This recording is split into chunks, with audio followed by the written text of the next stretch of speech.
are you, and where are you from? My name is John DosPassos, and I'm from Coatesville, Pennsylvania. How old are you? 50.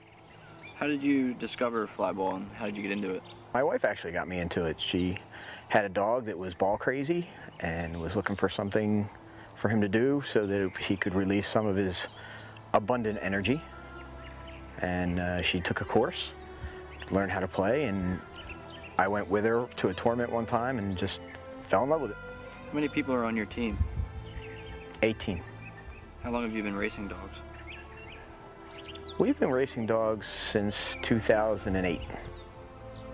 Before 2008 and you began racing dogs, how long were you in contact with dogs, just in general? I've had contact with dogs all my life. Ever since I was a kid, I've had a dog.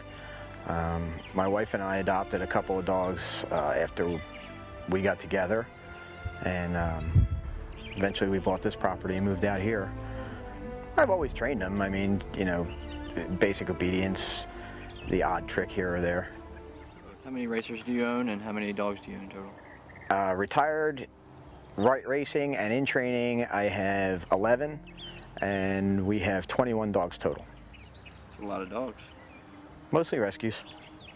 Describe to me in detail how the game starts. Where do you prep your dogs?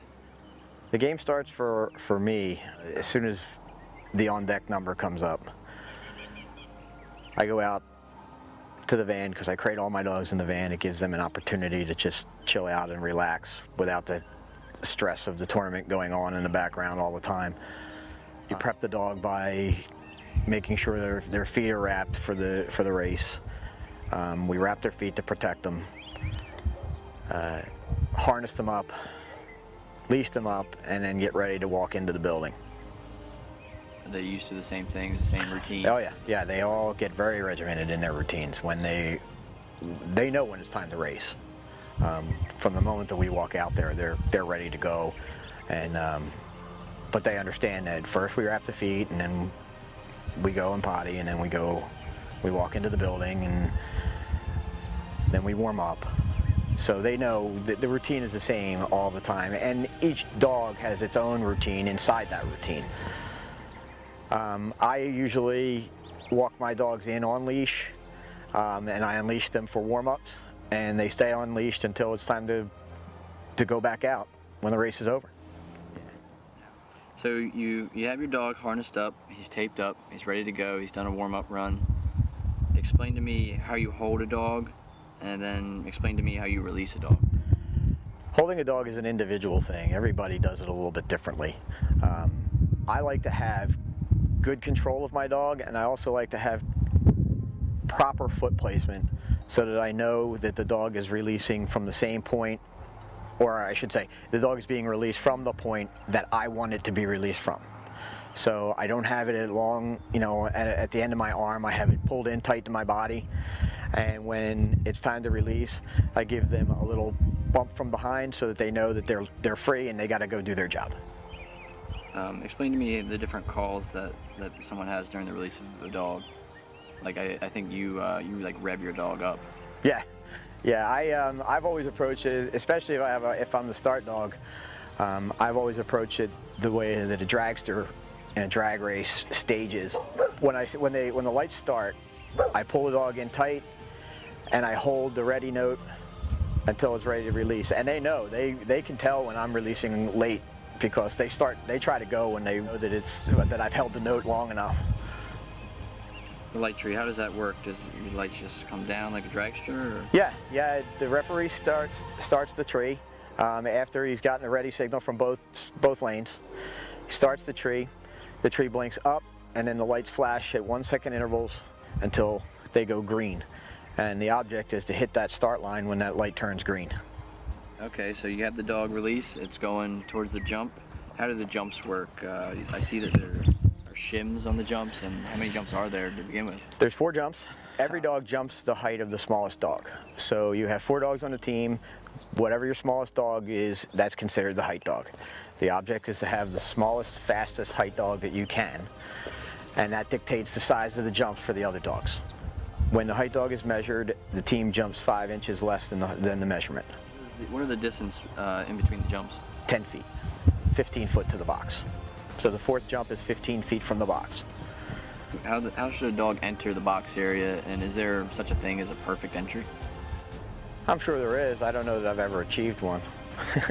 I'm always very critical of how my dogs look on the box. Ideally, you want them to enter in, if you're looking at the boxes, say 12 o'clock on a clock, you want them to enter at 12 and leave at 6. It's a very athletic move. Yeah, we call it a swimmer's turn, and it's the safest turn that you can teach. It's also the fastest, because races can be won or lost on the box. There is a tremendous impact on the dog, and that's why we teach the turn the way that we do. We want them to use all 4 feet, front feet, back feet, and then drive off. We want all 4 feet up on the box. The longevity of the dog is, in my opinion, directly related to how well they're taught their box turn. The box fires a tennis ball. So when the dog hits the box with his front feet, it triggers a spring-loaded mechanism that fires a tennis ball. The dog has to catch the ball and then return over the same 4 jumps. How do you get it to learn what the box is, how the box works, how the game works? How do you instill the game into the dog? We teach a box turn exactly the way we teach the rest of the game. We break it down into its component parts, and then we teach the parts individually, and then we start combining the parts. I noticed some dogs retrieve the ball on different sides of the box. Are they left-handed, right-handed? Yeah, they actually are. They're left or right-handed, and we've even had dogs that were both. We've had dogs that will turn one way in one lane and then turn the opposite way in the other lane so that they can face the dog that they're racing. Now, are all the balls the same, or are there different ball types? No, there's different ball types. Dogs are just as individual as people. Some dogs like squishier balls, some dogs like harder balls, bigger or smaller depending on the size of the dog's mouth. Once they've achieved getting the ball off of the box, they have to go over the jumps with the ball in their mouth sequentially. So they have to do the jumps in order and then carry the ball over the start line or start-finish line. So that's the object of the game, to retrieve the ball and bring it back safely and That's correct. fast. How does the time board work? At the start-finish line, there's electronic beams that go across. And when the dog crosses the beam or breaks the beam on the return trip, that split is the time that you see pop up on the screen. What is the job of the box loader? Box loader puts the balls in the box. So when dog number 1 takes its ball, the box loader loads the ball for dog number 2, and then dog number 3 and dog number 4, and then for reruns. Box loader's job can be pretty complicated if there's more than one kind of ball. They have to know and keep track of flags in case there's a rerun, so they know which dog's coming and which dog, which side the ball has to be loaded on and what kind. So the box loader's job, although they make it look easy, and I've box loaded on occasion, the box loaders don't get nearly enough credit. To find out more about how the game of flyball works and how it looks up close, I tagged along with John and Revolution Flyball to York, Pennsylvania. Over 61 teams participated and came from all over the country to compete. John and the rest of Revolution Flyball brought over 26 dogs to the tournament. We had a really good tournament. We went in with 6 teams. All 6 teams placed very well, ran very well, and that's really kind of what we're shooting for. We may or may not place and still run really well, but we don't really pay much attention to the other teams. We concentrate on what our jobs are, what we have to do. Most of the time, I don't even know what team we're racing until we get in there. I noticed one dog of yours in particular at the York tournament, Jealousy. She was a dream to train. From day one, she picked up everything as fast as I've ever seen, and she loved every part of the game. From the very first recall that she ever did to the box turns, to she likes the ball, she likes the tug. She was just very special, and we knew that almost immediately. Tell me about when Jealousy was young.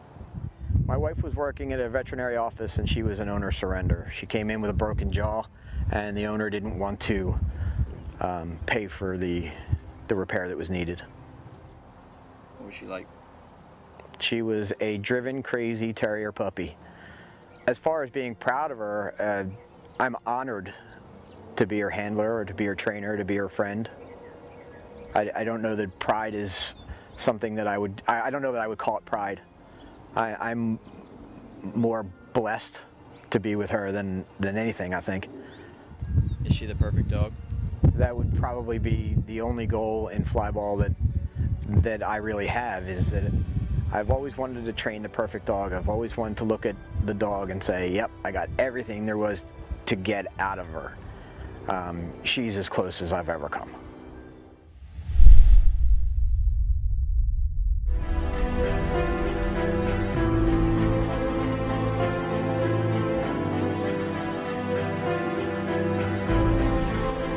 This is her thing. If ever there was a dog born to do this, this was the one. Alright, here we go.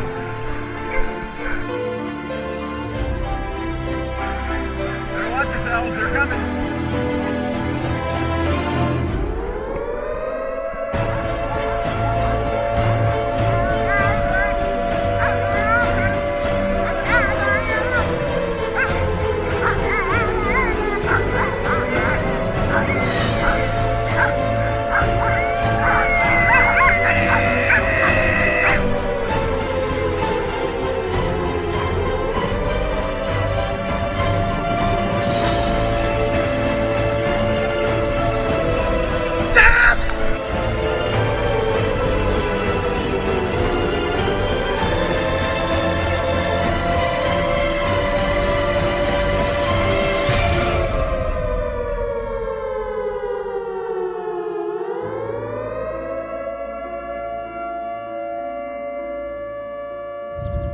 But as someone who just appreciates dogs in general, she's like a living anatomy chart. She's really something special.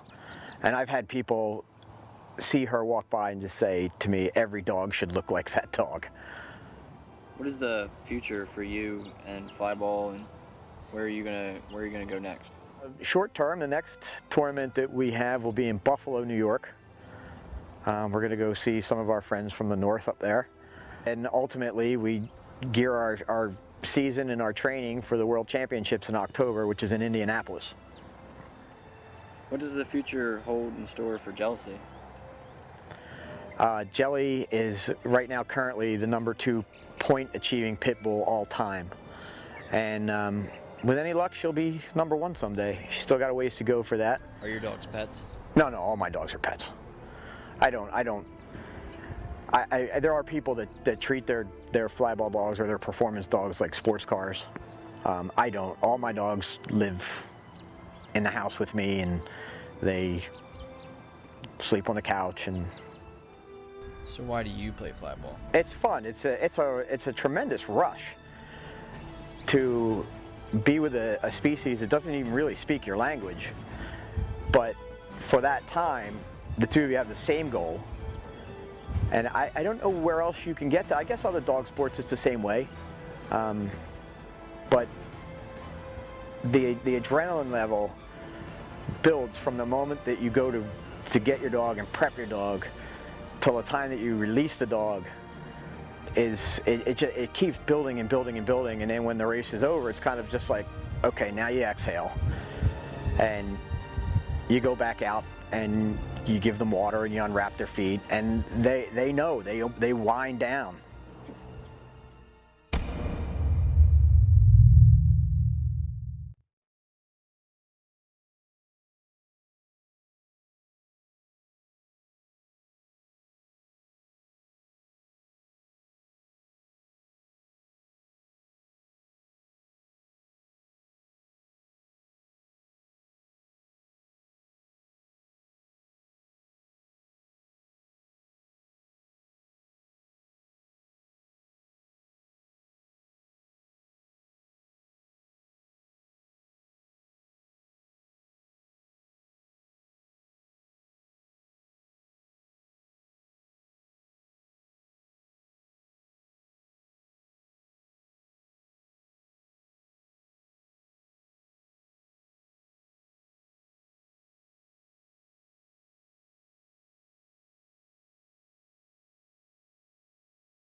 She's eating the salsa.